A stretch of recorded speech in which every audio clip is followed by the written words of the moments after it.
নারীদের অপমান করে আইডি হ্যাকের মিথ্যা তথ্য ছড়াচ্ছে একটি দল। ভোটে জবাব দেওয়ার আহ্বান তারেক রহমানের।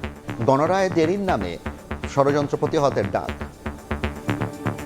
একটি রাজনৈতিক দলের একজন সিনিয়র নেতা এইভাবে মিথ্যা কথা বলছে, তাদের আইডি বলে হ্যাক হয়ে গেছিল, অথচ আইডি হ্যাক হয়নি। তাদের দেশের অর্ধেক জনগোষ্ঠীকে ঘরের মধ্যে বন্দী করতে চায়। যারা আপনাদেরকে এইভাবে অপমানিত করে তাদেরকে আপনারা কিভাবে জবাব দিবেন, আজ সেই সিদ্ধান্ত নেবার সময় এসেছে।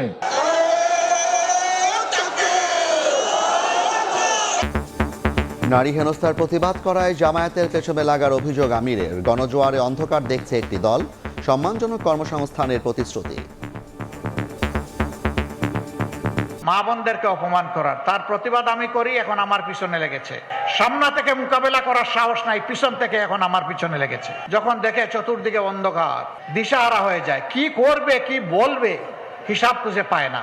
এ দিয়ে জনগণের ভালোবাসার জোয়ার ঠেকানো যাবে না। দেখছিলেন প্রধান শিরোনাম। সন্ধ্যার সময় সঙ্গে আছি আমি জাফর সাদিক। এবার অন্যান্য শীর্ষ সংবাদ। বিরামহীন গণসংযোগে প্রার্থীরা দেশকে আফগানিস্তান বানাতে চায় জামায়াত, বলছে বিএনপি। জনসমর্থন দেখে অপপ্রচার চালানোর অভিযোগ 11 দলীয় ঐক্যের। প্লট দুর্নীতির 2 মামলায় শেখ হাসিনার 10 বছরের কারাদণ্ড, টিউলিপের 4 বছর, আজমিনা রদওয়ানের 7 বছর করে সাজা। জমির বরাদ্দ বাতিলের নির্দেশ।